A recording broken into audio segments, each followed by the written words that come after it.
салом бинандагони азизи телевизиони Баҳористон. барномаи бо ҳам меёбем манзури шумост ва ман робот профессор боз бо ҷамъ овардани якчанд саволҳои ҷолиб омодаам ки барномаро оғоз кунам.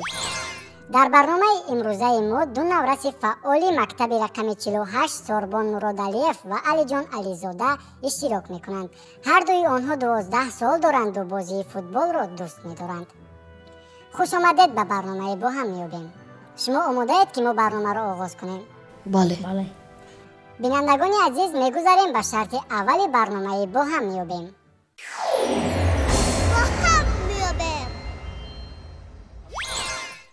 саволи аввали шарти якум чунин аст: занбур бӯи асалро дар масофаи чанд километр ҳис мекунад?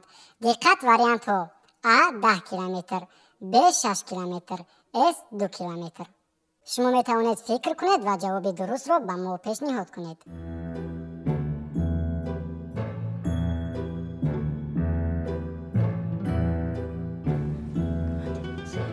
Сорбон ва Алиҷон, шумо дар мактаб фани зоологияро хондаед? не. ҳоло шумо ба омӯзиши ин фан машғул нестед, а? бале. аммо аз рӯи мушоҳидаҳо шумо бояд занбурро донед ки он чӣ гуна ҷонвар аст. бале. ба ақидаи шумо занбур чӣ манфиат мерасонад ба инсонҳо? занбур ба инсон асал меорад. хуб, ту чӣ Алиҷон, ту чӣ фикр мекунӣ?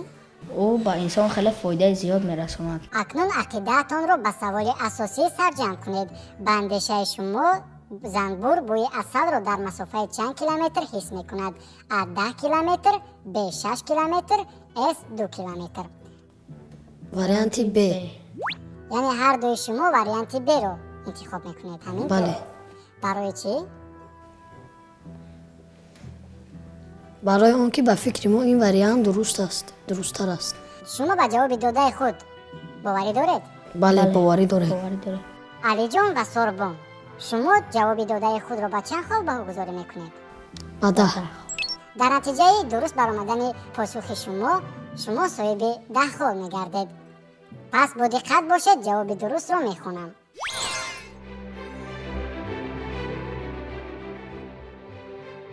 ҷавоби дуруст варианти Б мебошад. барои занбурҳо узви босира ва шома аҳамияти хеле зиёд дорад, чунки маҳз тавассути ин узвҳо гули лозимаашонро дарёфт намуда шаҳди онро гирифта асал тайёр мекунанд. занбурҳо ҳамчунин метавонанд бӯи асалро аз масофаи 6 километр ҳис кунанд. системаи асаби занбурҳо хело инкишоф ёфтааст.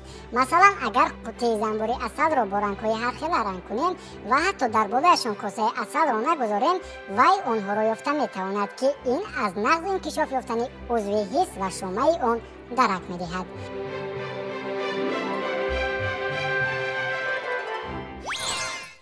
шуморо табрик мекунам, шумо соҳиби 10 хол гардидед ва ба саволи аввали барномаи бо ҳам меёбем посухи дуруст додед. агар омода бошед, ба саволи дуюми шарти аввали барнома мегузарем. бале, мо омодаем.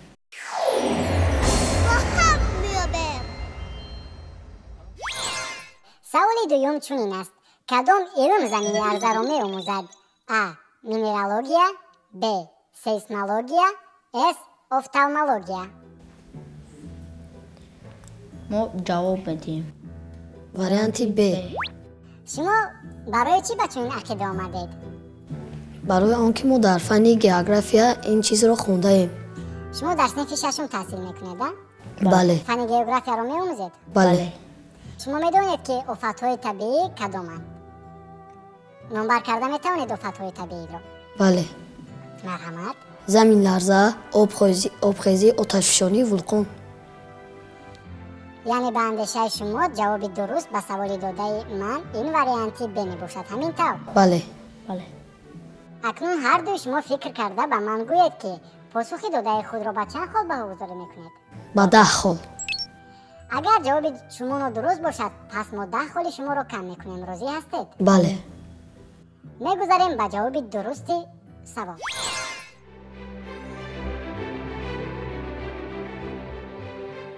ҷавоби дуруст варианти Б сейсмология мебошад. сейсмология илм дар бораи заминларза мебошад.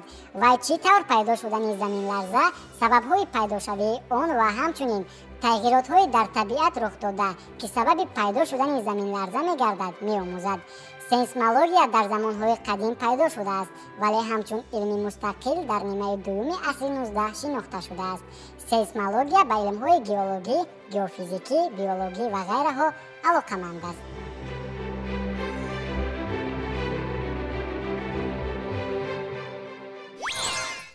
шуморо табрик мекунам. Аз инҷо бармеояд ки шумо ба фанҳои дар мактаб меомӯзонида хуб диққат медиҳед.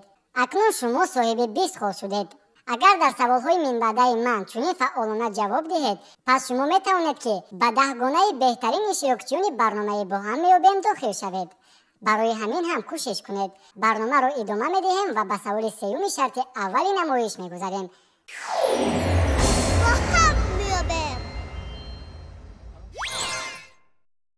чашмони ҳашаротҳо кадом намуди рангҳоро фарқ мекунанд? А. ҳамаи намуди рангҳоро. Б. ранги сиёҳ ва сафед. варианти С. ранги кабуд ва сабз. ба шумо вақт дода мешавад, метавонед ки фикр кунед ва ҷавоби дурустро ба мо пешниҳод кунед. марҳамат.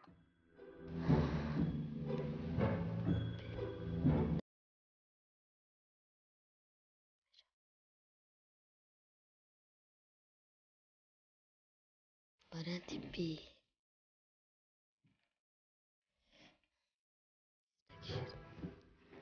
мо варианти Б-ро интихоб кардем. варианти Б. ин савол ранги сиёҳ ва сафед мебошад.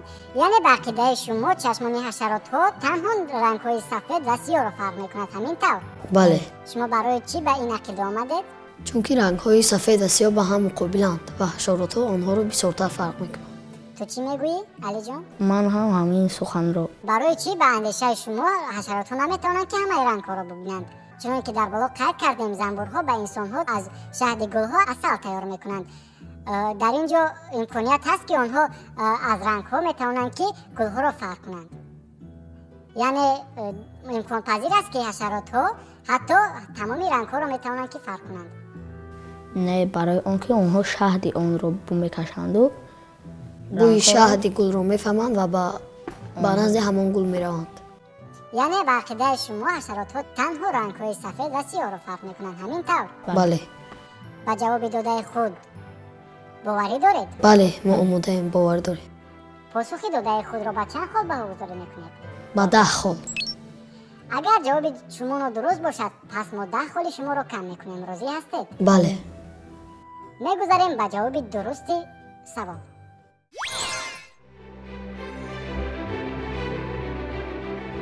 чашмони ҳашаротҳо рангҳоро, махсусан спектри ултрабунавш ва кабуду сабзро фарқ мекунанд.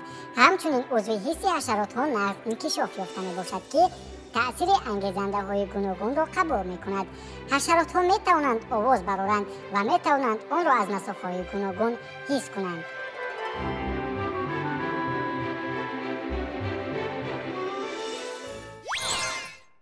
яъне мутаассифона шумо ба саволи мо ҷавоби нодуруст додед. ҷавоби дуруст варианти С. ранги кабуд ва сабз мебошад. мо аз холҳои шумо 10 холро кам мекунем ва ҳамин тариқ шумо соҳиби танҳо 10 хол мегардед. аммо шумо роҳ афтода набошед. метавонед ки дар саволҳои минбаъда ҷавоби дурустро пешниҳод карда соҳиби холҳои зиёдтар гардед. мо барномаамонро идома медиҳем.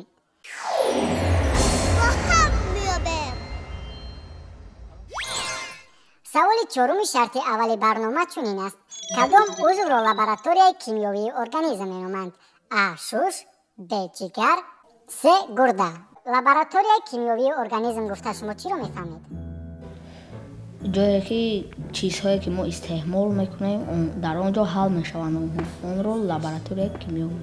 яъне ба ақидаи шумо кадом узв ҳаст ки онро инсонҳо лабораторияи кимиёвии организм меноманд? А. шуш. Б. ҷигар. С. гурда. ҷигар. вақте ки мо ягон чиз истеъмол мекунем бо хун меравад ва чизҳое ки ба мо зарар мерасонанд онҳоро аз хун ҷудо мекунад. шуш чӣ гуна вазифаро иҷро мекунад? шуш вазифаи нафаскашии моро иҷро мекунад. бале дуруст. мо метавонем ки варианти А яъне шушро интихоб накунем, яъне вазифаи он комилан дигаргун аст. пас ба мо ду вариант боқӣ мемонад, варианти Б ва С, ҷигар ва гурда. аз байни ва ин ду вариант шумо кадом вариантро дурусттар мешуморед? ҷигар ҳал мекунад ба мисол мо ягон чизро истеъмол кунем, онро ҳал мекунад ҷигар.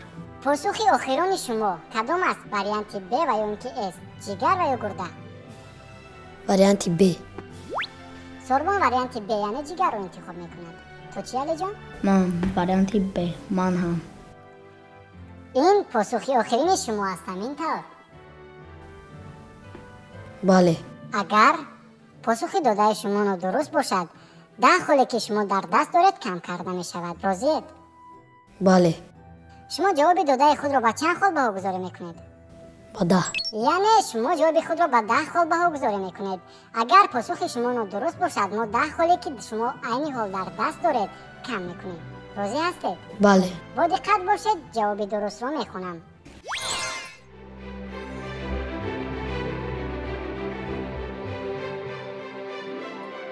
ҷигарро лабораторияи кимиёвии организм меноманд. ҷигар калонтарин ғадуди бадани инсон мебошад ки вазни он ба 1500 грамм мерасад. дар ҷигар ҳар шабона рӯз 800-1200 миллиграмм талха ҳосил мешавад ки он барои ҳал кардани чарбҳо истифода мешавад.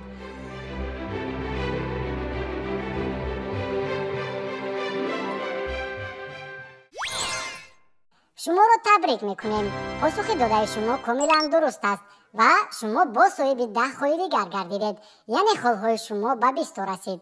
бинандагони азиз, чуноне ки худи шумо шоҳид будед, алиҷон ва сорбон иштирокчиёни фаъоли барномаи мо ҳастанд ва онҳо тавонистанд ки бо анҷом ёфтани даври аввали барнома соҳиби 20 хол шуданд. мо бошем мегузарем ба шарти дуюми барномаамон.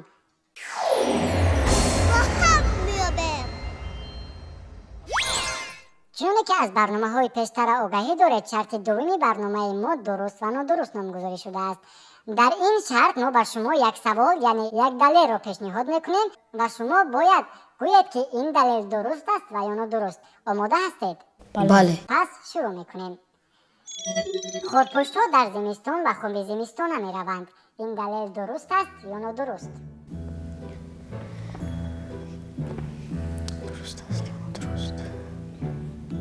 ба фикри ту чӣ хел аст? дуруст аст. ба фикри мо дуруст аст. ин далел дуруст аст. ин далел дуруст аст. хоб, барои чӣ шумо ба ин ақид омадед? дар зимистон хеле хунук аст. дар он ҳайвонҳо наметавонанд ки дар тоқат кунанд дар хунукӣ. вале чунин ҳам бошад, баъзе ҷонвароне ҳастанд ки ҳатто дар зимистон фаъоланд ва метавонанд ки зиндагии худро пеш баранд. барои чӣ дар қатори ин ҷонварон хурпуш наметавонад ки дохил шавад? чунки хурпуш тезҳаракат нест ва хӯроки он дар фасли зимистон дар таги барф мемонад. офарин, шумо ба мо далелҳои хело ҳам хубро пешниҳод кардед. аз ин ҷо бармеояд ки шумо доир ба ҷонварон каме ҳам бошад маълумот доред ва мушоҳидакор ҳастед, яъне шумо ба ҷавоби додаи худ хело ҳам бовар доред. акнун шумо метавонед ки ба ин посухи пешниҳод кардаи худ баҳо гузоред. шумо посухи худро ба чанд хол баҳогузорӣ мекунед? ба 10. шумо чунон ба худ боварӣ доред ки ҳамаи посухҳои худро ба 10 хол баҳогузорӣ мекунед. ба шумо офарин мегӯям ва мегузарем ба ҷавоби дурусти саволи пешниҳод карда. хурпуштҳо барои зимистонгузаронӣ дар ғорҳо, зери сангҳо, арчаҳои шохҳояшон ба замин овезон хона месозанд. одатан хурпуштҳо зимистон ба хуби зимистона мераванд. хурпуштҳо асосан ҳашаротҳоро мехӯранд ва ба соҳаи кишоварзӣ фоидаи калон мерасонанд. ҳарорати баданашон на ҳама вақт доимист.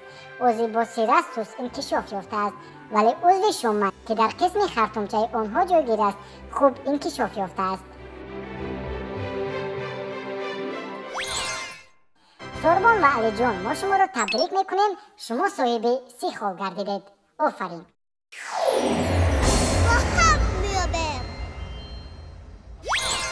диққат, саволи дуюми шарти дуюм чунин аст. узве ки қобилияти муайян кардани ширинӣ, талхӣ, шӯри тезиро дорад, ин лаб мебошад. ин далел дуруст аст ва ё нодуруст? нодуруст аст. ин далел нодуруст аст. ба фикри мо ин далел нодуруст аст. ҳарчанд ки шумо дар баъзе саволҳои пешниҳод кардаи мо хато карда бошед ҳам, аммо онҳоро бо боварӣ ҷавоб медиҳед. ба худ бовар доштан ин хеле хуб аст, аммо ман ба шумо тавсия медиҳам ки саволи пешниҳод кардаро хубтар фикр кунед ва ҷавоби дурустро пешниҳод кунед.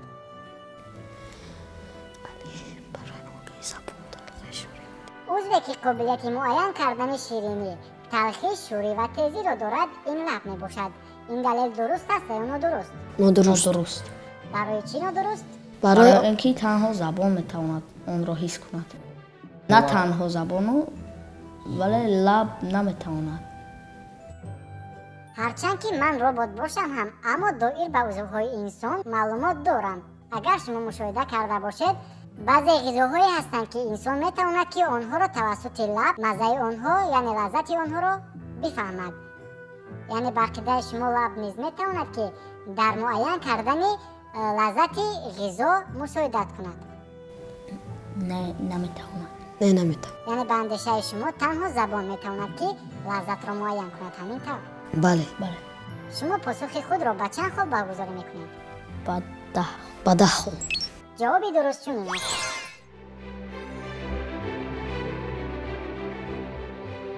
عضوی که قابلیت معین کردن شیرینی، تلخی، شوری و تیزی را دارد زبان می باشد.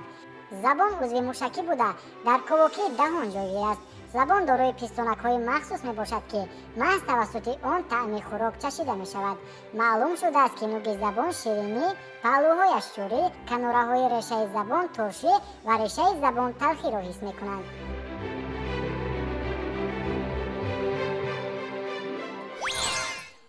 باری دیگر به شما احسن میخونیم. جواب پیشنهاد کرده شما کاملا درست است و شما صاحب 40 خال گردیدید. آفرین.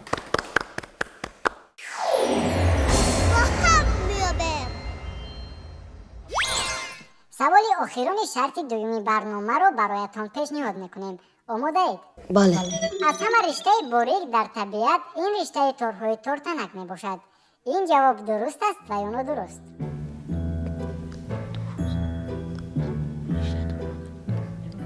درست است. این دلیل درست است. میخواستم از شما یک سوالی علاوه پرسم. شما تارتنک را باره دیدید و دایر به آن معلومات دارید؟ بله. تارهای آن را نیز مشاهده کردید؟ بله. خوب میگفتید کمی درباره تارتنک و تارهای آن معلومات پیشنهاد میکردید. تارتنک حشرات می باشد که بعضی اشون ضرر رسون و بعضی اشون بی ضرر می باشند. تارتنک هایی که ضرر رسون می باشد این ترانتول و مادر تارتنکی مادر کلونی سیاه می باشند. تارتنک ها تارایشون خیلی باریکند و ما می توانیم اون را نبینیم. آفرین سوربان، شما ما را به حیرت گذاشتید. یعنی از اینجا برمیآید که هر دوی شما با تیاری جدی به برنامه ما حاضر شده اید. شما پاسخ پیشنهاد کرده خود را به چند خال بهاگذاری میکنید؟ با 10 خال. جوابی درست را میخونم. رشته تارهای تارتنک از همه رشته تنوک در طبیعت می باشد. در قسم عقب شکم از 1 تا 4 جفت قدودهای تارتن جای گرفته است. از این قدود مایع خارج می شود که هنگام تاثیر هوا سخت شده به تار مبدل می شود. تارتنک توسط پایهای عقب شکم این تارها را می بافد. همچنین اکثریت تارتنک ها قدودهای زهرناک دارند که در اساس بیخ لب ها و یا پایهای پیش آن جای گیرند. آفرین سوربان و علی جان، شما باز به سوال پیشنهاد کرده ما پاسخ درست پیشنهاد کردید و خالهای شما به 5 میرسند. همین طریق سوربان و علی جان با به دست آوردن 50 خال به شرط سیومی برنامه ما راه یافتند.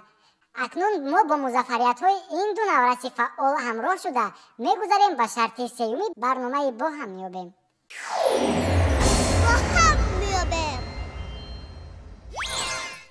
علی جان و سوربان، چون که خود شما از برنامه های پیشتری با هم میابیم آگاهی دارید، ما در شرط سیومی برنامه برایتان تنها 2 سوال پیشنهاد میکنیم و شرط سیومی برنامه ما از شرط های دیگر کاملا فرق میکنند.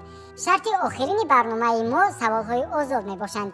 یعنی در این شرط ما برایتان یگان جواب، یگان واریانت و یا اینکه یگان دلیل پیشنهاد نمیکنیم.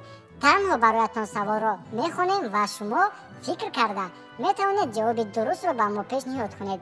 یعنی نسبتاً شرط سیومی برنامه ما از شرط های دیگر مشکل تر است. شما آماده هستید که ما شرط سیومی برنامه ما را آغاز کنیم؟ بله. ما آماده ایم. باید قید کرد که برای هر یک جواب درست در این شرط ما به شما 10 خال میدهیم. به شما 1 دقیقه وقت داده می شود. و شما در مدت این ثانیه ها نام‌های گل‌های را نامبر کنید که آنها نام انسان باشند. برای هر یک جواب درست به شما 2 خال داده می شود. مرحمت، وقت شروع شد. لاله، 1 صدبر، صدبر، 2 بنفشه، 3 یاسمان، 4 نیلوفر، نیلوفر.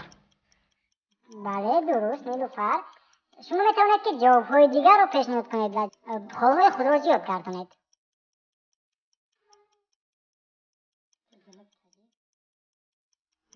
خوب فکر کنید. شما الکی 5 جواب درست دارید، یعنی شما 5 نامی گل را نامبر کردید. شتابید که وقتهای شما به آخر می رسند.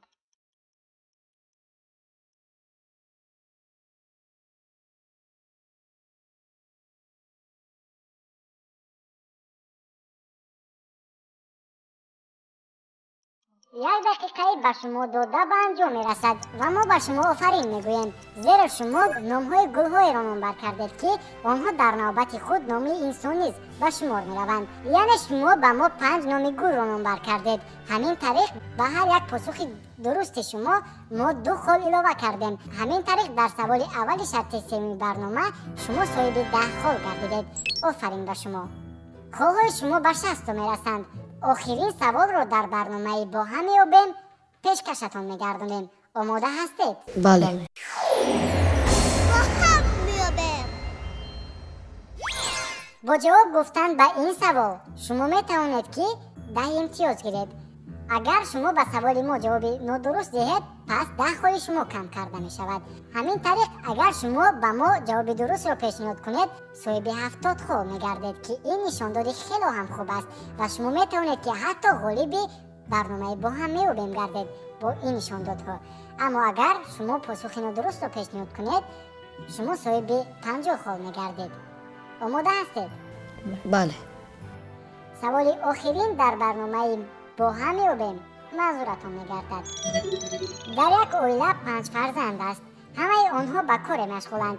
فرزند اول کتاب می‌خواند، فرزند دوم خانه را تمیز می‌کند، فرزند سوم شاهمات بازی می‌کند، فرزند چهارم باشد کاسه و طبق می‌شوید. دقت سوال. فرزند پنجم به کدام کار مشغول است؟ خوراک می‌خورد. علی جان و سربان، چون که در هفته برنامه معلوم شد شما خیلی هم فعال بودید و شما یعنی از اینجا برمی‌آید که شما خوانندگان خیلی هم دانو هستید. اگر خوبتر فکر کنید جواب درستی این معما در داخل خود این معما موجود است. فرزند پنجم شاهمات با فرزند سوم بازی می‌کند. برای چی به این خلاصه آمدید؟ چون برای که آنکه فرزند سوم نمیتواند خودش تا شاهمات یکتا شاهمات بازی کند. آفرین علی جان و سربان، شما با پیشنهاد کردن پاسخ درست به آخرین سوال برنامه با هم می‌یابیم صاحب 70 خال گردیدید. ما شما را تبریک میکنیم. با شما در کار و خوانش من بعدتان بردباری ها تمنا داریم. بار دیگر از شما اظهار منتداری میکنیم که به برنامه ما تشریف آوردید و با دانش خود برنامه ما را باز هم جالب‌تر گردانیدید. در آخر برنامه شما چی گفتن میخواهید؟ من میخواهم بگویم که این سوال‌های خیلی خوب بودن و ما با جواب درست یافتن خیلی فکر کردیم و در آخر جواب‌های درست را یافتیم. این برنامه خیلی برنامه جالب است. تو چی میگویی علی جان؟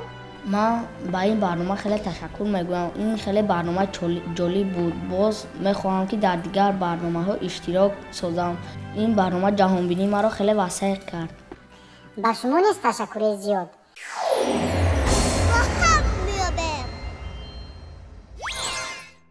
بینندگان عزیز، شما نیز میتوانید به مثل سربان و علی جان تئوری جدی دیده در برنامه های من بعده ما اشتراک کنید و هر یک شما امکانیت غالب آمدن در برنامه با هم می‌یابیم را دارید. از همین سبب شتابید و در برنامه ما اشتراک کنید. حالا باشد من رابط پروفسور به جستجوی سوال‌های جالب تر می‌روم. خیر بینندگان عزیز، تا بازدید.